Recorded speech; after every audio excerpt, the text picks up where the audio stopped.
Ya, continúa con la exposición. Ahorita vamos a hablar cómo es el abordamiento inicial de los pacientes politrauma. Ya, es una evaluación primaria. Toda esta información se lo brinda prácticamente el curso de la ATLS, que es del año 2010, que es la última guía que se ha actualizado. No ha habido muchos cambios, solamente más ponen énfasis en el manejo post politrauma. Siguiente diapositiva.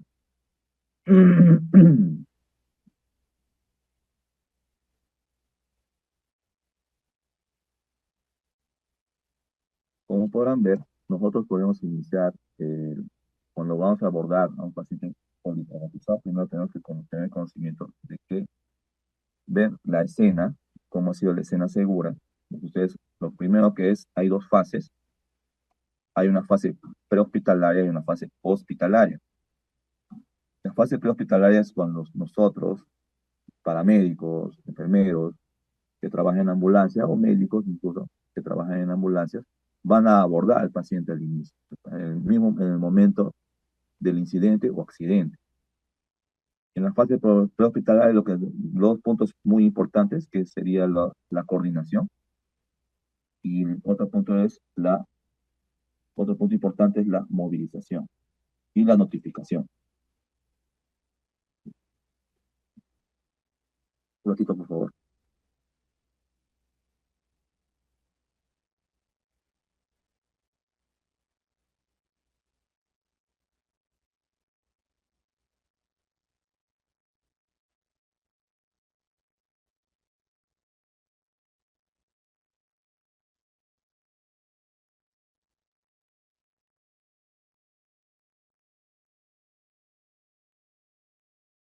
Ya, perdón. Como podrán ver, en la fase prehospitalaria, nosotros, que está la primera, existen varios ítems para cuando vas a abordar de forma inicial la evaluación de prehospitalaria del paciente politraumatizado. Varios ítems que es que uno es la preparación, lo segundo es el triaje, ¿verdad?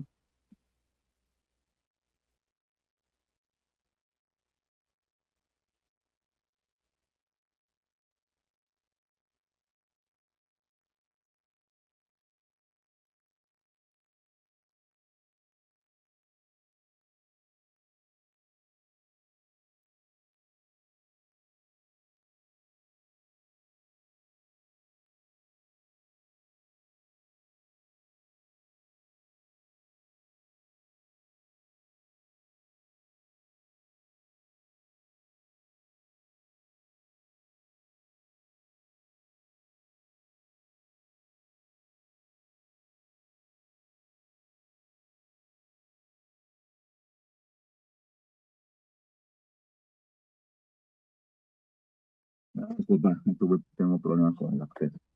Ya, bueno, como vuelvo a repetir, la parte de preparación es la preparación se da en las dos fases, por si acaso, fase prehospitalaria y fase hospitalaria. En la fase prehospitalaria, como les vuelvo a repetir, ustedes en un momento van a trabajar como paramédicos, sea licenciado en enfermería, médico o personal técnico. eh, Ustedes van a entrar a abordar a ese paciente, el paciente politraumatizado. Y lo que ustedes tienen que hacer es, no como todos, tenemos que pedir ayuda primero. Y esa ayuda significa que tienes que coordinar y tienes que notificar. Tienes que a llamar a tal hospital, o si tienes, como más adelante vas a ver si tienes pacientes víctimas, múltiples víctimas o víctimas masivas, que el manejo y la coordinación es distinta. ¿Ya? Ustedes lo que tienen que hacer es llamar vía telefónica o por radio, comunicar al hospital más cercano o a la referencia que esté más cercano, que puede manejar esa cantidad de pacientes. Si es solo un paciente, se lo coordina con el hospital más rápido posible, y ustedes van a empezar a hacer lo que es el ABCD del monitoreo y manejo del paciente traumatizado. Ya en la fase hospitalaria, cuando ya el paciente ya está, ya llegó al hospital, el manejo es distinto. Siempre se abordando el tema del ABCD. El paciente es recepcionado por ya previa notificación y coordinación con el paramédico que ha reportado el incidente. Eh, ese, en la fase hospitalaria ya viene a hacer el manejo más secundario. ¿Qué quiere decir eso? La evaluación secundaria, que viene a ser ya diagnosticar radiografías, hemogramas, todo eso que lo vamos a ver más adelante. Siguiente diapositiva.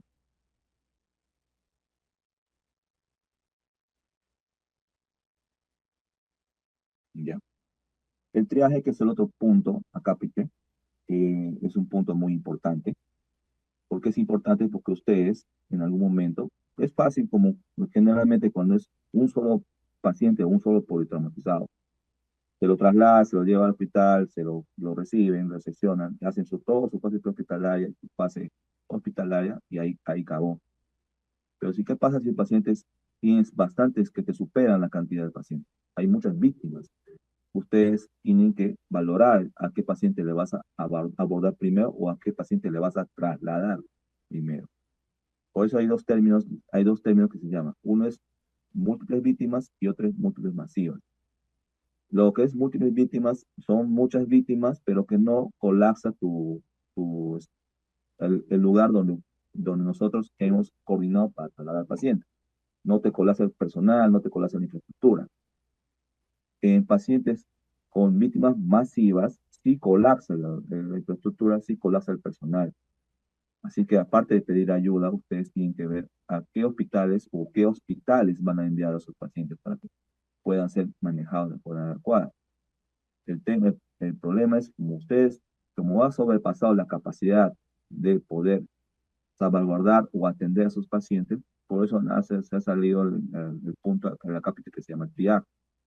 Ustedes lo que tienen que hacer es triar a sus pacientes y priorizar a quién primero le van a atender. En el caso del primer punto, lo que es el paciente de múltiples víctimas, ustedes tienen que priorizar a los pacientes que tienen potencialmente sean las lesiones más, que estén lesionados más severos, a priorizar ellos primero, prioridad uno, prioridad 2. Ellos son los primeros que tienen que entrar a ser atendidos por ustedes o a ser trasladados por ustedes, o por nosotros, por ustedes, o, o quien esté atendiendo quien esté realizando la atención o atendiendo ese incidente. En el caso de pacientes que son cotraumatizados masivos, o sea, muchos pacientes que ya sobrepasa tu capacidad, ahí lo que hacemos nosotros es poner lo que ven en el cuadro, que es la forma de triaje, que le ponen pacientes, por ejemplo, un paciente que sea un accidente de tránsito múltiple y hay como 7 víctimas. De las 7 víctimas, hay uno que ya no tiene cabeza, ha volado su cabeza. Hay otro que está ya en agonía y hay otros pacientes que todavía están porque necesitan su apoyo. Pacientes jóvenes, de 35 años, de 25 para arriba, perdón, pacientes de 35 años, 25 para arriba, ¿no? Jóvenes, tenemos que priorizar a estos pacientes para que sean atendidos lo más antes posible, olvidándonos de los pacientes que tienen muy severa, mucho compromiso hemodinámico, compromiso ventilatorio, que que tengan lesiones evidentes que no va a poder recuperarse sus pacientes. Se les pone una tarjeta negra, como podrán ver en la diapositiva que.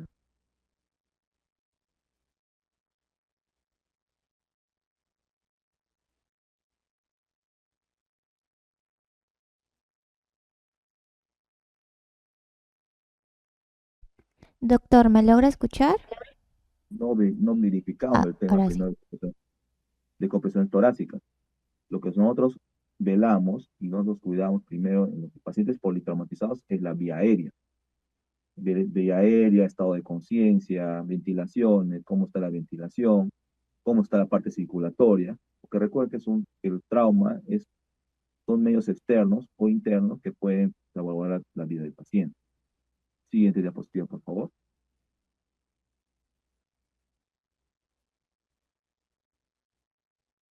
Eso es lo que acabo de mencionar al principio, los conceptos. Las víctimas múltiples tenemos que priorizar los pacientes con lesiones letales evidentes, priorizar al pasar, trasladarlo, atenderlo primero. Y en pacientes víctimas masivas, hay que priorizar lo que acabo de mencionar, hay que priorizar la supervivencia. ¿Qué quiere decir eso? Al paciente o a la persona afectada que tenga compromiso, sí, pero salvaguardar primero, priorizar primero al respeto de otros. Porque recuerden que, que estamos hablando de víctimas masivas. Si voy a repetir, víctimas masivas son muchos pacientes que colapsan tu capacidad de atención, colapsa tu personal, a qué hospital van a llevar, está colapsado. Y por ende solamente vas a tener que priorizar a qué paciente tú le vas a darlo todo para que pueda salvarse la vida del paciente. A costa de los demás pacientes que están con respiración agónica, adultos mayores que están en estado de jadeo, en paro, les dejas prácticamente, le priorizas a que está mejor, ¿no? El que está más, el que más puede salir.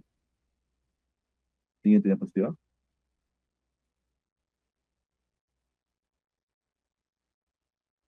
Ahora, el otro capítulo es que es la revisión primaria. Una vez que ustedes llegan al evento, ustedes lo que acabo de repetir, les voy a repetir, acá nosotros priorizamos lo que es la vía aérea, la ventilación, la circulación, el estado de conciencia, la parte neurológica y lo que es la exposición. En la primera parte, lo que es vía aérea, que más adelante les voy a seguir exponiéndoles, lo principal de la vía aérea, nosotros cuando llegamos, cuando atendemos a estos pacientes, nosotros tenemos que eliminar un factor muy grande, que es un factor descompensante, que es muy frecuente, que va a producir obstrucción de vía aérea, que, que es la lengua.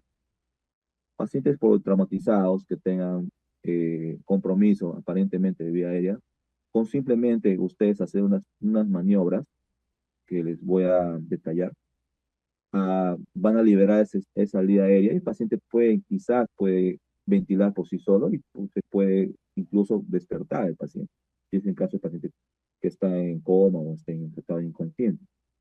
En la parte de ventilación, ustedes tienen que verificar toda la parte torácica y ventila o no ventila, si expande o no expande el tórax. Tienen que verificar eso cuando ustedes atienden al paciente. Y la parte circulatoria, ustedes externamente tienen que ver todo lo que es, si hay un sangrado evidente,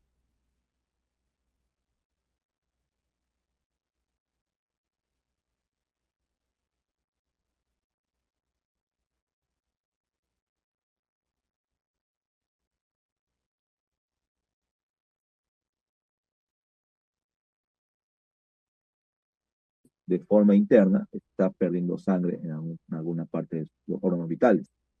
Recuerden que un paciente politraumatizado puede tener trauma de la cerrado, puede tener TEC, traumatismo cefalocraniano, puede tener trauma torácico cerrado, o puede tener lo que ahorita que es aumenta la frecuencia, que es la fractura de cadera, que no lo tomamos mucho en cuenta al momento nos enfocamos mucho en los tramos abdominal cerrado y torácico y nos olvidamos de la parte pélvica, que también es una parte muy importante que que puede incluso ocultar sangrados evidentes, masivos, ¿ya? Esa es la parte circulatoria. En la parte neurológica, que más adelante les voy a poner hincapié en lo que es la escala de Glasgow, que es la escala universal que nosotros utilizamos mayormente, es que va a valorar el estado de conciencia, que ve la apertura ocular, ve la respuesta verbal, ve la que es la respuesta motora. Que son tres acá que cada uno tiene su puntaje. Y en la parte de lo que es exposición, ustedes no van a evaluar al paciente con su ropa, por ejemplo, ¿no? Ustedes tienen que romper incluso la ropa que tiene encima el paciente para poder ustedes verificar que si hay alguna lesión evidente que nos pueda orientar qué es lo que le está descompensando al paciente. Pero hay que tener mucho cuidado en la parte de disposición porque hay un punto o un factor que nos puede jugar una mala pasada en el momento de abordar a ese paciente, que es la hipotermia. El estado de hipotermia puede incluso entrar en trastorno de coagulación del paciente, puede empeorar más su cuadro clínico, puede, puede, puede tener muchos factores más que le pueden empeorar el caso del paciente cuando ustedes empiezan a abordar al paciente. En el punto de vía aérea que me estaba olvidando, disculpa, hay que ver todo paciente que ustedes, que es todo paciente politraumatizado, hay que pensar que tenga una lesión cervical hasta demostrar lo contrario, ¿ya? Todo paciente politraumatizado hay que pensar que tiene un trauma cervical hasta demostrar lo contrario.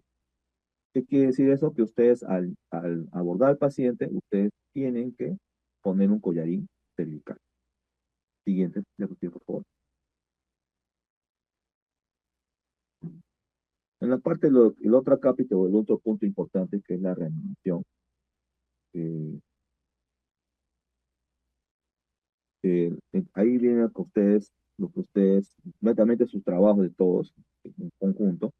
Recuerden que todo el manejo, ustedes son un equipo en todos los tipos, en todo lo que estén haciendo con el paciente. El trabajo es netamente en equipo. Uno mira vía aérea, otro ve lo que es acceso venoso, otro ve lo que es temas vitales. Incluso hasta el mismo para el chofer que lleva la ambulancia también tiene que participar. Todo el trabajo en equipo. Mientras más apoyo tengan, mejor. Más beneficios para el paciente. La parte de reanimación es acceso venoso, para colocar fluidos, ver permeabilidad. ¿Qué es la parte de permeabilidad? Es ver la vía aérea, ver cómo ventila, ver cómo respira, todo eso. Una forma adecuada y rápida para evaluar el tema de lo que es el ABCDE, que simplemente ustedes acercarse y preguntar, señor, ¿cómo estás? Y al rato, si el paciente te contesta de forma correcta, te responde, ahí a ustedes están evaluando tres cosas: la vía aérea, la ventilación y el estado de conciencia. ¿Qué quiere decir paciente? Que es un paciente que no está grave, que solamente necesita una atención adecuada, traslado y estabilizado y incluso puede salir bien. Pero les vuelvo a recordar que en la ABCD hay que pensar, todo paciente con politrauma, no se olviden, hay que pensar que tenga un trauma cervical hasta llegar a demostrar lo contrario. ¿Ya? Zona Foley en casos no en todos los casos, no en todos los casos vas a poner zona Foley al paciente. Si un paciente tiene un trauma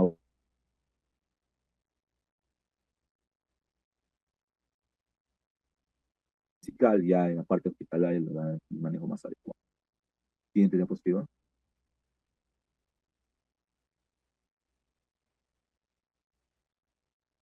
Siguiente, por favor.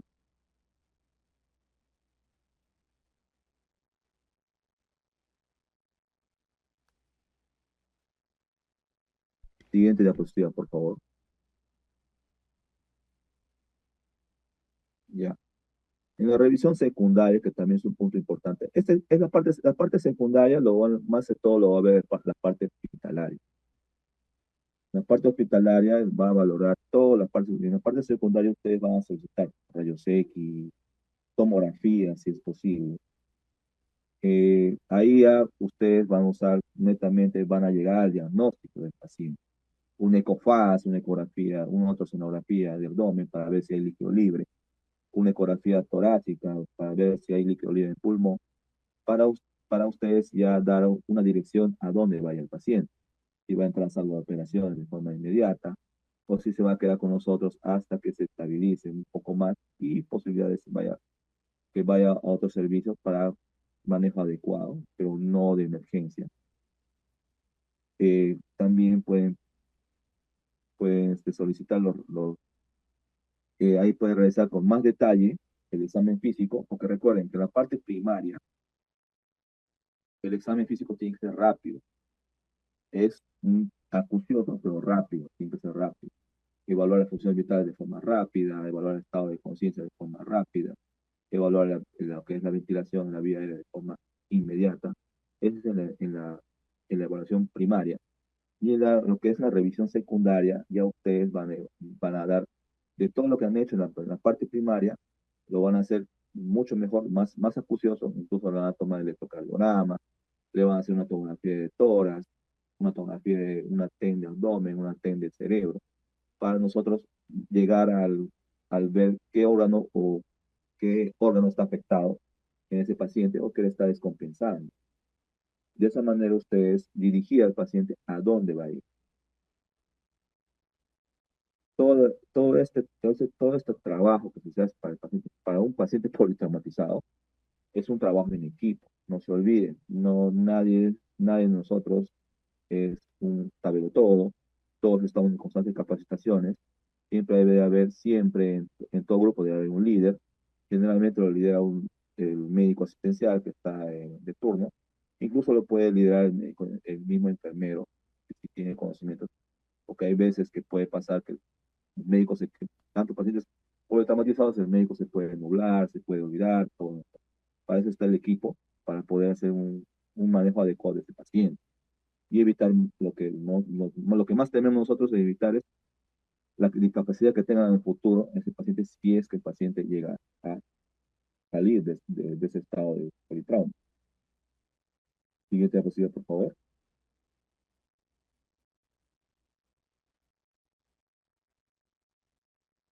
Ya. Ahora, estos están ya separados por puntos. En la parte de vía aérea y control cervical. En la parte de vía aérea, como le vuelvo a repetir, hay dos formas de realizar lo que es lo más frecuente de la vía aérea, es la obstrucción. A veces ustedes cuando encuentran pacientes en estado inconsciente, en una escala de Glasgow menos de 8, no responden, no te responden, a veces se encuentran desaturando, no saturan, se aspiran, son complicaciones que pueden pasar y ustedes no liberan esa vía aérea. Puede haber objetos extraños que lo pueden retirar con el dedo, con la mano, se puede retirar si es posible, pero si son objetos empalados, no se le sugeriría retirarlo, dejarlo ahí. Y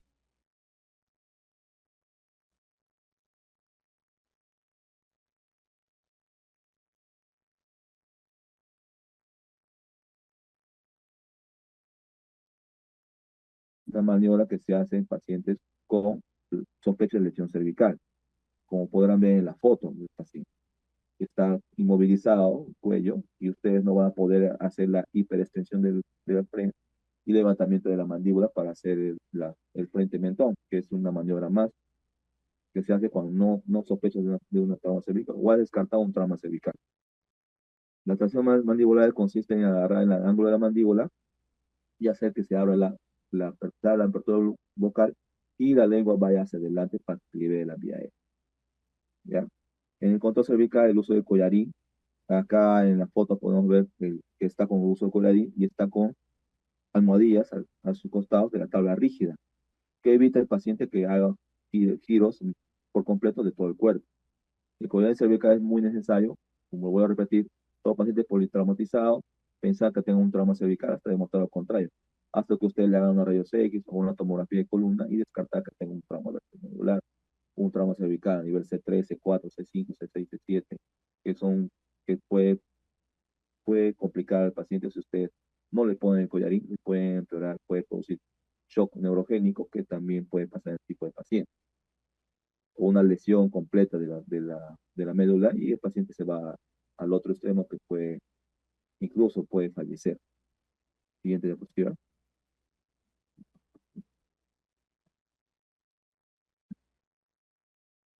Siguiente, por favor.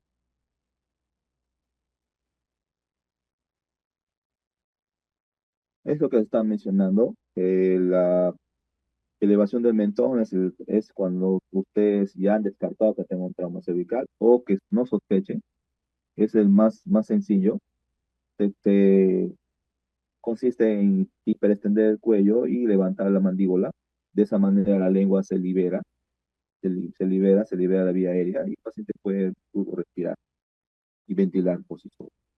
El otro es cuando ustedes sospechan de un trauma ya cervical por sí, que es una sospecha alta, ustedes lo que hacen es la tracción mandibular. Como podrán ver, las manos están por encima de los pómulos, del maxilar superior, y, y los otros dedos están por debajo del ángulo de la mandíbula.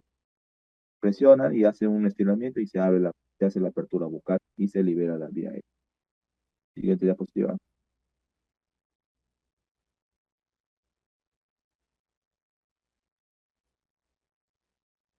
Siguiente.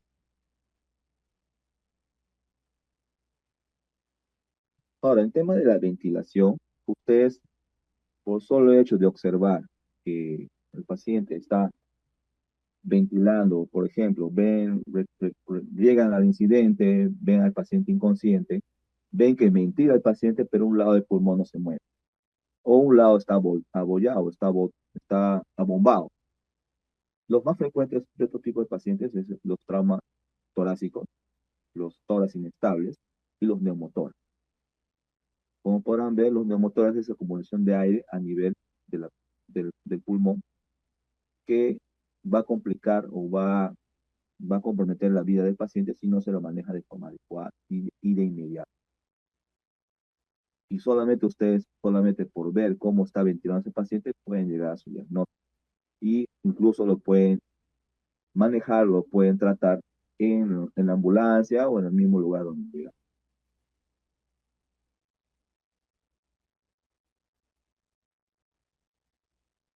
También ven la parte de oxigenación. En la parte de oxigenación, con el simple aparatito que todos conocemos, que es el pulso oxímetro, podemos ver cómo está la saturación de oxígeno del paciente. Saturando 70, 70, 80, 90. Con eso, con ese dato importante, ustedes pueden verificar cómo está ese paciente, su estado ventilatorio, a nivel interno, cómo está la oxigenación. Ya, si en caso está desaturado el paciente, se pone oxígeno suplementario, máscara Venturi, cánula binasal, máscara de reservorio, o incluso una vía aérea definitiva, que es una intubación orotraqueal, que es la primera parte que ya supuestamente ya nos verificaba al inicio. Y en la parte ahí he puesto un corazoncito. Bueno, he encontrado muchas imágenes. Y en el corazón podemos, también va a comprometer lo que es la ventilación, un tromboembolismo pulmonar, una contusión cardíaca y neumotórax que puede comprimir el corazón y puede va a dar inestabilidad hemodinámica por el tema de compresión del corazón, por solo el hecho de no manejarlo adecuadamente, lo que es el trauma torácico. Siguiente diapositiva.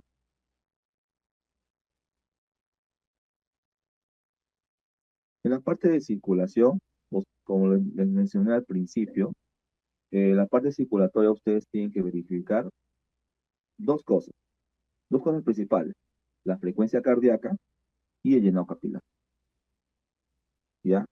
Y lo otro es la parte externa, verificar si hay sangrados evidentes, si hay sangrados masivos, para poder manejarlo de forma adecuada.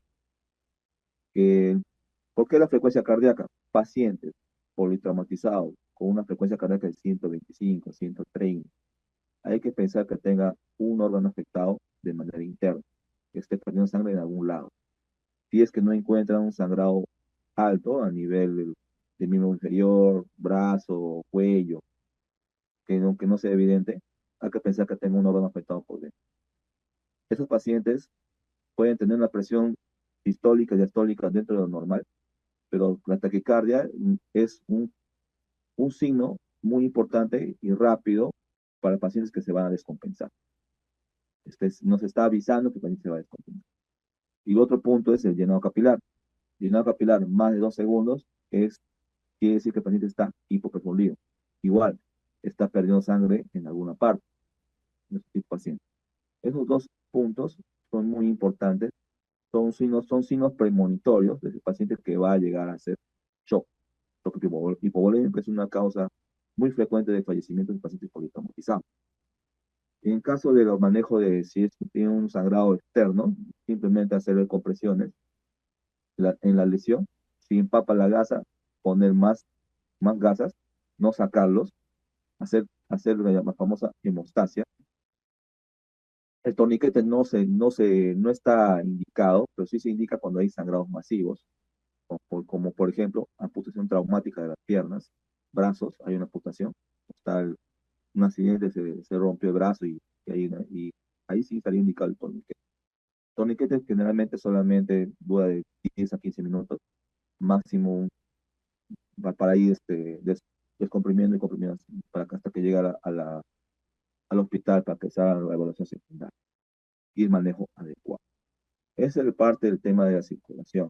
es muy importante lo que acabo de mencionar, los dos puntos importantes, que es el llenado capilar y la frecuencia cardíaca. Y una vez que ustedes se van a dar cuenta que ustedes ven pacientes taquicárdicos, empiezan a bajar la frecuencia cardíaca, empieza el paciente a hipotensarse, bajar la sistólica a menos de 90, bajar la diastólica a menos de 50, ese paciente ya está entrando en un estado de hipoperfusión y una hemodinamia, inestabilidad hemodinámica. Ese paciente ya debe estar en ventilación mecánica, ya debe estar con vasopresores, noradrenalina, dobutamina, vasopresina, todos estos vasopresores que se puede usar. Y ese paciente incluso ya debería estar ya bien entrando a sala de operaciones o en caso X entra a una unidad de cuidados intensivos. Siguiente diapositiva. Muchas gracias, chicos. Espero algunas preguntas.